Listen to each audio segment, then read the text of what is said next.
کفر اور اسلام کے درمیان میں فرق کرنے والی چیز نماز ہے۔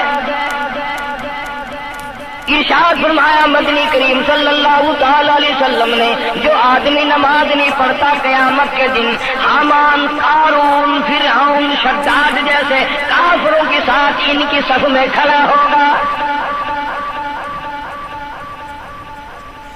گناہگار مسلمانوں میں بھی کھڑا ہونے کی اجازت نہ ملے گی، سیاکار مسلمانوں میں بھی کھڑا ہونے کی اجازت نہیں ملے گی، کلم کھلا کافروں کے درمیان میں ان کی جماعت میں کھڑا کیا جائے گا۔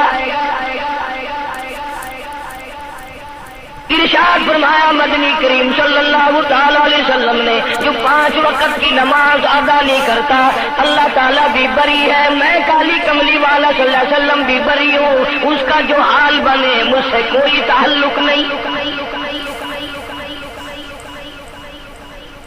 ارشاد فرمایا محمد عربی صلی اللہ تعالی علیہ وسلم نے، اور لوگوں الصلاۃ معراج المؤمنین، فرمایا نماز مومن کی معراج ہے، جس کا دل کرے اللہ سے ملاقات کروں، اللہ تعالیٰ سے مناجات کروں، اللہ جل شانہ سے کلام کروں، اللہ تبارک و تعالیٰ سے میری ملاقات ہونی چاہیے۔ سرکار فرماتے ہیں اسے چاہیے زیادہ سجدے کیا کرے۔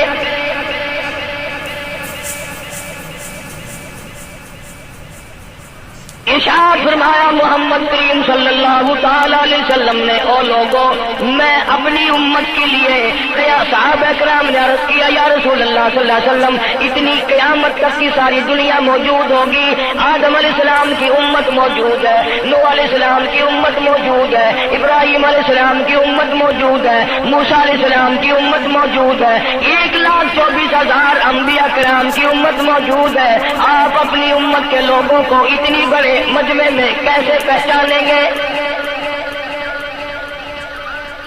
آپ صلی اللہ تعالی علیہ وسلم نے فرمایا قیامت کے دن میری امت کے وضو کے اعضاء یعنی منہ اور ہاتھ اور پیر، وضو کے اعضاء جو وضو میں دھوئے جاتے ہیں، حضور فرماتے ہیں قیامت کے دن چاند کی طرح چمکیں گے، میں پہچان جاؤں گا یہ میرا امتی ہے، یہ میرا امتی ہے، یہ میرا امتی ہے۔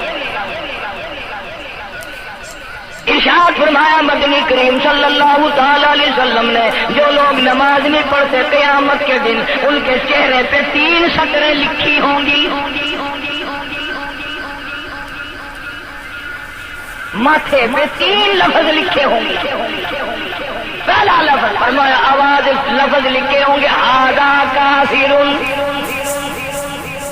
یہ کافر ہے، مسلمان نہیں ہے، چاہے وہ مسلمانوں کی برادری میں شامل ہوتا ہو، مسلمانوں کے اندر اس کا رہن سہن ہو، لیکن آقا کے فرمان کے مطابق حضور نے فرمایا وہ کبھی بھی مسلمان نہیں رہ سکتا، مسلمان بن کے مر نہیں سکتا۔ پہلی سطر اس کے ماتھے پہ لکھی ہوئی ہوگی یہ کافر ہے، دوسری سطر اس کے ماتھے پہ لکھی ہوگی یہ خدا کے غضب کا حقدار ہے، تیسری سطر ماتھے پہ لکھی ہوگی اللہ کے حق کو ضائع کرنے والا ہے۔ اب بتاؤ جب ماتھے پہ پہلے سے یہ سارے معاملات لکھے ہوئے ہیں تو وہ کیسے کرے گا، کیسے تبدیلی لائے گا اپنے اندر؟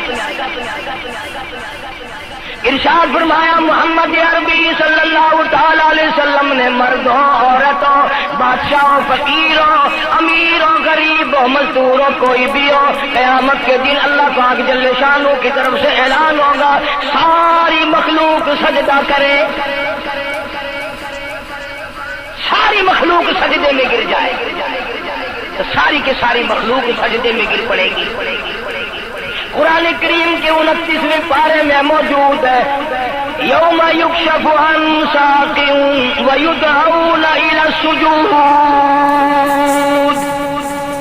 اللہ پاک اپنی پنڈلی مبارک کا نور دکھائیں گے، نور دیکھنے والوں سجدے میں گر پڑو، فلا یستطیعون خاشعۃ ابصارهم ترهقهم ذلہ، کچھ لوگ ایسے ہوں گے قرآن کہتا ہے ان کی کمر میں لوہا ٹھوک دیا جائے گا،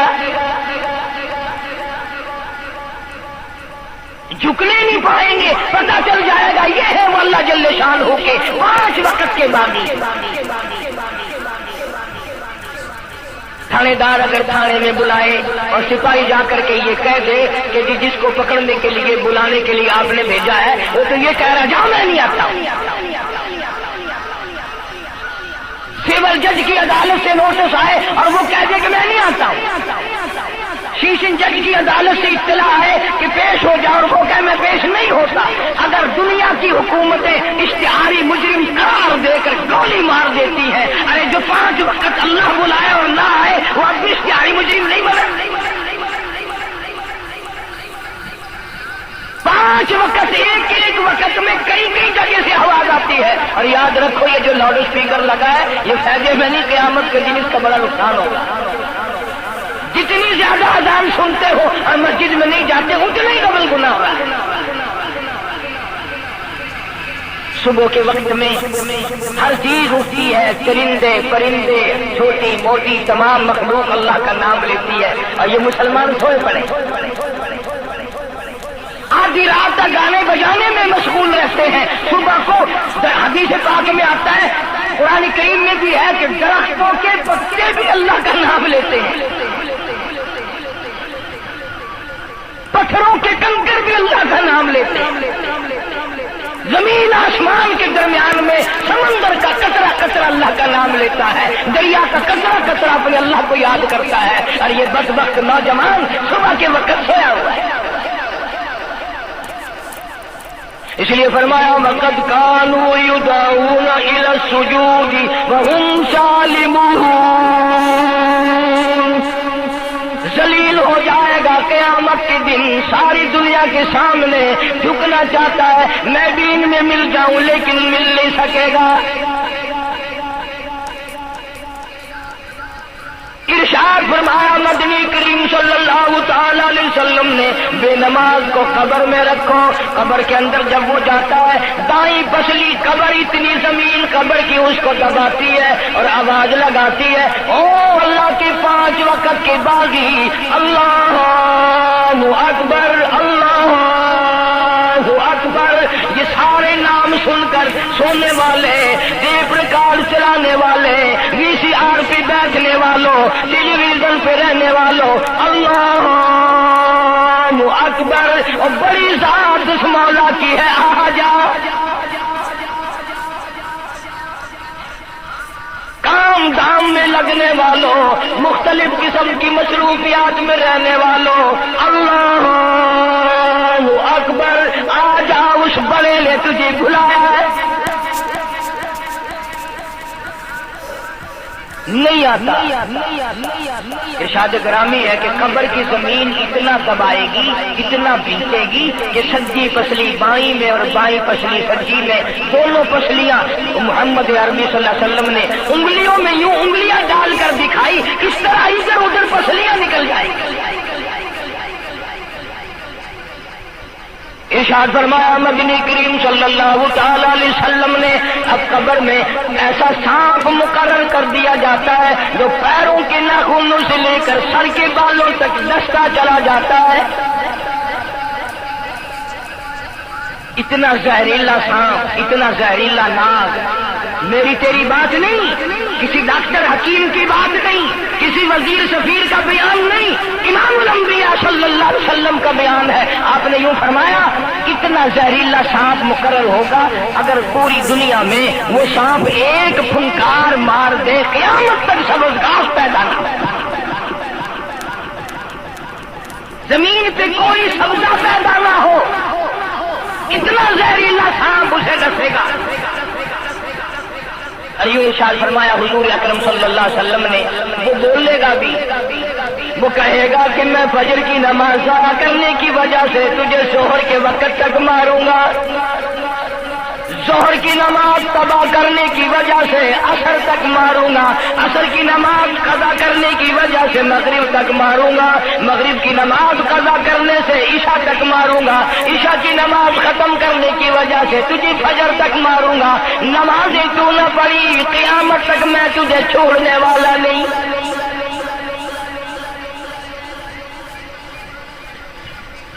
کتنی سخت وعید ہے. اس قدر اللہ سبحانہ و تعالی نے اور نبی پاک صلی اللہ علیہ وسلم نے ہمیں ڈانٹ دی ہے کہ میرے دروازے پہ آؤ اور میرا نام لو، تمہاری مشکلیں حل کروں گا، تمہاری پریشانیاں دور کروں گا، تمہاری تلخیوں کو راحتوں سے بدل دوں گا، اور تم میرے دروازے پہ آ کے سر پر جھکا. دنیا میں دیکھو کسی کا خطا کر دو، کسی کی خطا کر دو، گناہ کر دو، قصور کر دو، وہ ناراض ہوتا ہے. آگے سے کہتا ہوں میاں یہ میں ہاتھ باندھے کھڑا ہوں، میں سر جھکائے کھڑا ہوں. میاں اوے اللہ والا کچھ خیال تو کرے، تیرے آگے میں سر تو ہی کھڑا. جو چاہے کر، جو چاہے کر سزا دے، اے میں سر نوائی پیا، بے شک تیرا ہاتھ ہوئے، تیرا کھلا ہوئے، میرا سر ہوئے، میں تیار ہوں. بھائی لوگ بھی ان کو آنکھ دیں، وہ بھی آ جا، او میاں پھر نوائی کھڑا ہوں، دس کے اور معاف کر دے. اور میں کہتا ہوں تو سارا دن گناہ کرتا ہے، سارا دن اپنی آخرت کو برباد کرتا ہے. نماز کا سجدہ کر، اللہ فرماتے ہیں تو سجدے میں جب سبحان ربی الاعلیٰ کہتا ہے مجھے شرم آتی ہے کہ تیرا سر اٹھ جاؤ اور تیرے گناہ معاف نہ ہو.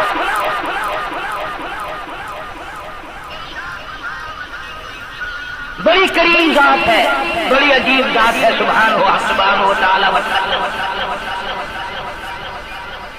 انعام بڑے ملتے ہیں، اکرام بڑے ملتے ہیں. فرمایا قد افلح المؤمنون الذین هم فی صلاتهم خاشعون. اللہ فرماتے ہیں ایسی نماز پڑھنے والے مومن جو خشوع کے ساتھ پڑھے، نماز پڑھیں، اللہ سے مناجات کریں، اللہ سبحانہ و تعالیٰ سے اپنی مرادیں مانگیں. یوں جب ہاتھ اٹھائے جاتے ہیں اللہ اکبر تکبیر اولا کہتے وقت، اس وقت یہ خیال ہونا چاہیے کہ میں نے یوں ساری دنیا اپنے پیچھے پھینک دی، اب میری دنیا نہیں، میں دنیا کا. جب یہ حالات اپنے سامنے رکھ کر نماز پڑھے گا تو نماز میں علیحدہ لطف آئے گا، علیحدہ لذت آئے گی، علیحدہ سرور آئے گا. سیدنا علی مرتضیٰ رضی اللہ تعالی عنہ کی ران میں تیر لگ گیا جنگ میں، لڑائی میں، جہاد فی سبیل اللہ میں. وہ نکالنے لگے، حضرت علی نے فرمایا بڑی تکلیف ہو رہی ہے. لگا جی پھر آخر نکالنا تو ہے، کیا کریں ہم، نکالنا تو پڑے گا. فرمایا میں ترکیب بتاتا ہوں، میں نماز کی نیت باندھ لوں گا، جب میں اللہ کے قرآن کی تلاوت شروع کر دوں چاہے تم میری ساری جان کی بوٹی بوٹی کر دینا، مجھے پتہ ہی نہیں چلے. چنانچہ ایسا ہی کیا گیا. اور چلو ایسی نماز تو ہمارے پاس بننی پڑتی، سر کو جھکا ہے. آج کا غریب، آج کا مزدور بہت پیچھے نکل گیا. حدیث بات میں آتا ہے گدا الاسلام غریبا، اسلام غریبوں میں آیا اور غریبوں میں رہے گا، قیامت کے دن اسلام غریبوں میں سے اٹھے گا. لیکن آج حال یہ ہے کہ کوٹھیوں والے، بنگلوں والے نماز پڑھ رہے ہیں، کوٹھیوں میں مسلح ہیں، جماعت میں رل رہے ہیں، اور جتنے یہاں مزدور غریب لوگ ہیں یہ مسجد کے نیڑے نہیں آتے. خسرت دنیا والآخرہ، دنیا میں بھی ننگے منگے ہائے ہائے، آخرت میں بھی بربادی. دو جہان کی مصیبت گلے میں ڈال لی. اس لیے کہتا کہ کچھ نہ کی اعمالوں پر اپنے نظر، کچھ نہ کی اعمالوں پر اپنے نظر، آخرت کا آئے گا آخر سفر. تو چاہے 100 سال زندہ رہے، 50 سال زندہ رہے، بادشاہ بن کر زندہ رہے، بڑا دولت مند بن کے زندہ رہے، آخر موت آئے گی. کسی کو کہتا سر جھکا سر پر نہ لے دوزخ کو تو بعد آ جا، اب بھی بعد آ جا. سر جھکا اپنے مولا کے سامنے. مولانا جلال الدین رومی رحمت اللہ علیہ فرماتے ہیں اگر تو نے توبہ کر لی پھر تیری توبہ ٹوٹ گئی، پھر توبہ کر لی پھر تیری توبہ ٹوٹ گئی، اب نا امید ہو کے نہ بیٹھ، پھر کیسے کروں میری توبہ پھر ٹوٹ گئی. مولانا فرماتے ہیں بادا بادا 1000 بار شکستی توبہ بادا، اب بھی بعد آ جا، چاہے 1000 مرتبہ تو نے اپنی توبہ توڑ لی پھر بھی آ جا.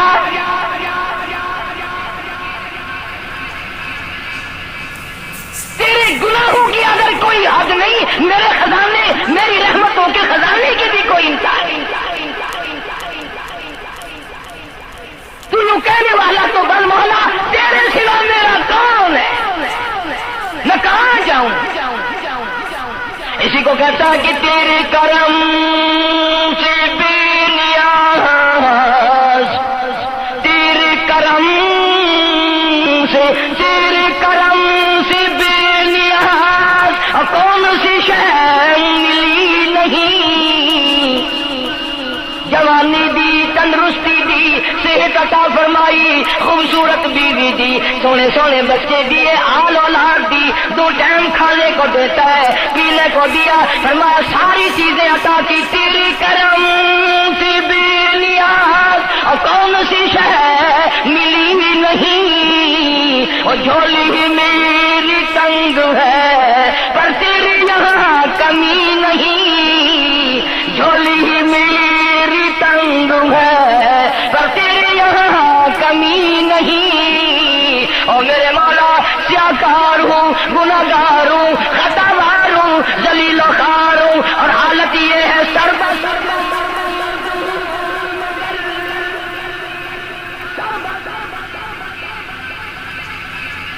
میں پختگی نہیں، بے شک سجدے کرتا ہوں لیکن دل میں میرے یقین نہ جمع، سربا سجود ہوں مگر عزموں میں پختگی نہیں، اور قائل بندگی تو ہوں قابل بندگی نہیں، اور میرے مولا میری زبان اتنی پلیت ہے تیرا نام لیتا ہوا شرماتا ہوں۔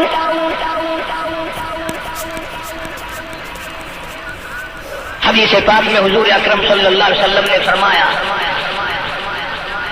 قیامت کے دن، گھبراہٹ والے دن میں، ہولناک منظر والے دن میں، جب کسی کو کسی کا ہوش نہ ہوگا، اپنے اپنے پسینے میں لوگ غرق ہوں گے، اپنی اپنی گناہوں کی وجہ سے تباہ و برباد ہو رہے ہوں گے، لیکن کچھ لوگ اس دن بھی نور کے ممبروں پہ بیٹھے ہوں گے، لوگ کہیں گے لائیے یہ کون آ گئے؟ آج کا دن جب کہ بڑے بڑے نفسی پکار رہے ہیں، جواب ملے گا یہ وہ ہے جنہوں نے ساری عمر میں کبھی نماز قضا نہیں کی، یہ وہ ہیں جو ہر وقت میرے سامنے سجدے کیا کرتے تھے، عبادت کیا کرتے تھے، سبحان ربی الاعلیٰ کی رت لگایا کرتے تھے، سبحان ربی العظیم یوں جھک کر میری تعریف کیا کرتے تھے۔ اس لیے فرمایا قد افلح المؤمنون الذین هم فی صلاتهم خاشعون، اللہ فرماتے ہیں خوش و خضوع والی نماز پڑھ، سکون والی نماز پڑھ، تسلی والی نماز پڑھ، عبادت سمجھ کے نماز پڑھ، اور یہ دل میں خیال کر میں اپنے رب کے سامنے کھڑا ہوں، میرا اللہ مجھے دیکھ رہا ہے، میرے دل کی حالت کو بھی جان رہا ہے، جو میں زبان سے کہہ رہا ہوں وہ میرا رب سن رہا ہے، سب کچھ اب اللہ پاک دیکھ رہے ہیں، سن رہے ہیں۔ مولانا محمد قاسم صاحب نانوتوی سب کا رحمت اللہ علیہ دارالعلوم دیوبند کے سب سے بڑے استاد اور سب سے بڑے عالم ہیں علماء دیوبند کے، کسی نے پوچھ لیا حضرت نمازیں تو پڑھتے ہیں پر کیا پتا چلے کہ نماز قبول ہوئی کہ نہیں، نمازیں تو پڑھتے رہتے ہیں پر کیا معلوم نماز قبول ہوئی کہ نہیں، سبحان اللہ، کیا بڑوں کی بڑی بات۔ فرمایا بھائی اگر ظہر کی نماز کے بعد عصر کی نماز کی توفیق ہو گئی تو سمجھو ظہر کی قبول ہو گئی، اللہ پاک پہلی عبادت کو قبول کر کے دوسری کی توفیق پھر دیتا ہے، اگر مغرب کی نماز کی توفیق ہو گئی تو سمجھو عصر کی منظور ہو گئی، اگر عشاء کی نماز کی توفیق ہو گئی تو سمجھو مغرب کی قبول ہو گئی۔ کسی نے مولانا محمد قاسم صاحب نانوتوی رحمۃ اللہ علیہ سے ایک اور بات پوچھی، ذہن میں آ گئی، عرض کر دوں کہ حضرت جی اگر کسی سے دعا کرانی ہو، کسی بزرگ سے، کسی پیر سے، فقیر سے، کسی اللہ والے سے، کسی سے اگر دعا کرانی ہو تو کیا کرے؟ فرمایا اگر گرمی کا موسم ہو تو ٹھنڈا پانی پلا دو، ٹھنڈا پانی پلا دو، بغیر کہے اس کی اکڑیاں بول اٹھیں گی، مطالبہ بھی نہیں کرنا پڑے گا کہ دعا کرو، خود بخود دل سے نکلے گا یا اللہ جیسے اس نے مجھے ٹھنڈا کر دیا اس کی خبر کو ٹھنڈا کر دیا۔ مگر یہ کام بھی ہندوؤں نے لے لیا، مسلمان اکڑ گئے کیونکہ ہم گرم، ہمارے لیے جہنم تو آئی نہیں۔ پانی پلانے والا کام مسلمانوں کا تھا۔ جناب مدنی کریم صلی اللہ تعالی علیہ وسلم نے ارشاد فرمایا جو کسی پیاسی کو پانی پلائے قیامت کے دن میری برابر میں کھڑا ہوگا، اڑا دیں گے، اور اس نیت سے کبھی پانی نہیں پلائیں گے کہ اللہ کا حکم ہے، میرے آقا حضرت محمد الرسول اللہ صلی اللہ علیہ وسلم کا حکم ہے، مجھے اس پر عذاب نہیں ملے گا، ثواب ملے گا۔ مولانا رشید احمد گنگوہی سب کا جو رحمت اللہ علیہ، بہت بڑے ولی، بہت بڑے بزرگ گزرے ہیں۔ ان کے شہر قصبہ گنگو میں مولانا محمد قاسم نانوتوی رحمت اللہ علیہ دیوبند سے گرمی کے وقت میں دوپہر کے موسم میں پیدل چل کر آئے۔ پہلے زمانے میں اللہ والوں کے پاس لوگ چل کے آیا کرتے تھے، پیر و فقیر کے پاس چل کر آیا کرتے تھے، بادشاہ لوگ آیا کرتے تھے۔ اب ایسا الٹا زمانہ آیا، اب مریدوں کے دروازوں پہ پیر چکر لگاتے پھرتے ہیں۔ چکر لگا رہے پیر رات دن، اب کپاس کی موسم آئے گی وہ بھی انگڑائی لے رہے ہیں کہ چلو مریدوں سے کچھ مار کے لائیں گے۔ مولانا نانوتوی فرماتے ہیں کہ دوپہر کے وقت میں گنگو میں پہنچا، پیاس بڑی لگی تھی، پورا لوٹا ایک نیا، اس میں پانی، میں بڑا خوش ہوا، لو جی ٹھنڈا پانی مل گیا۔ کوڑے لوٹے میں، وضو کا لوٹا تھا اگرچہ اس میں کوڑے لوٹے میں پانی رکھا ہے۔ مولانا فرماتے ہیں میں نے جو بڑا خوش ہو کر بیٹھ کر پیا تو اتنا کڑوا کہ میرا حلق کڑوا ہو گیا، میری زبان کٹ گئی، میں تھوک کے تھک گیا۔ کیا ہوا یہ؟ زہر کی نماز اڑا دیں گے، پر اس نیت سے کبھی پانی نہیں پلائیں گے کہ اللہ کا حکم ہے، میرے آقا حضرت محمد الرسول اللہ صلی اللہ علیہ وسلم کا حکم ہے، مجھے اس پر عذاب نہیں ملے گا، ثواب ملے گا۔ مولانا رشید احمد گنگوہی سب کا جو رحمت اللہ علیہ، بہت بڑے ولی، بہت بڑے بزرگ گزرے ہیں۔ ان کے شہر قصبہ گنگو میں مولانا محمد قاسم نانوتوی رحمت اللہ علیہ دیوبند سے گرمی کے وقت میں دوپہر کے موسم میں پیدل چل کر آئے۔ پہلے زمانے میں اللہ والوں کے پاس لوگ چل کے آیا کرتے تھے، پیر و فقیر کے پاس چل کر آیا کرتے تھے، بادشاہ لوگ آیا کرتے تھے۔ اب ایسا الٹا زمانہ آیا، اب مریدوں کے دروازوں پہ پیر چکر لگاتے پھرتے ہیں۔ چکر لگا رہے پیر رات دن، اب کپاس کی موسم آئے گی وہ بھی انگڑائی لے رہے ہیں کہ چلو مریدوں سے کچھ مار کے لائیں گے۔ مولانا نانوتوی فرماتے